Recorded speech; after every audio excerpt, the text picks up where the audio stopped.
অন্তর্বর্তী সরকারের দুই উপদেষ্টা ১৬ জানুয়ারি পদত্যাগ করে আজই দেশ ছাড়ছেন বলে জানিয়েছেন প্রবাসী সাংবাদিক জুলকারনাইন সায়ের খান। তবে কোন দুই উপদেষ্টা পদত্যাগ করছেন তাদের নাম জানাননি তিনি। সোমবার সকাল ৬টা ৩৫ মিনিটে নিজের ভেরিফাইড ফেসবুক অ্যাকাউন্টে দেওয়া এক পোস্টে তিনি এ তথ্য দেন।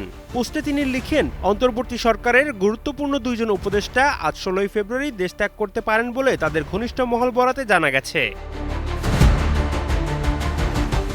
সাংবাদিক সায়েরের দাবি, উপদেষ্টাদের একজন আজ দুপুর ১২টা ৫০ মিনিটে চায়না ইস্টার্নের ফ্লাইটে এবং আরেকজন সন্ধ্যা ৬টা ৪৫ মিনিটে এমিরেটস ফ্লাইটে ঢাকা ত্যাগ করবেন। যথাযথ অডিট ক্লিয়ারেন্স এবং নিরাপত্তা ছাড়পত্র ব্যতীত এই ব্যক্তিদের দেশ ত্যাগ করতে দেওয়া উচিত হবে না বলেও মত সাংবাদিক সায়েরের। এর আগে গত ১৪ ফেব্রুয়ারি ডাক, টেলিযোগাযোগ ও তথ্য প্রযুক্তি মন্ত্রণালয়ের দায়িত্বপ্রাপ্ত অন্তর্বর্তীকালীন সরকারের প্রধান উপদেষ্টার বিশেষ সহকারী ফয়েজ আহমেদ তৈয়ব দেশ ত্যাগ করেন। এদিন তিনি জার্মানির উদ্দেশ্যে ঢাকা ত্যাগ করেন। পরে তিনি ফেসবুক পোস্টে দেশ ছাড়ার কারণ ব্যাখ্যা করেন। শাহেদ আলম ফাহিম, কালের কণ্ঠ।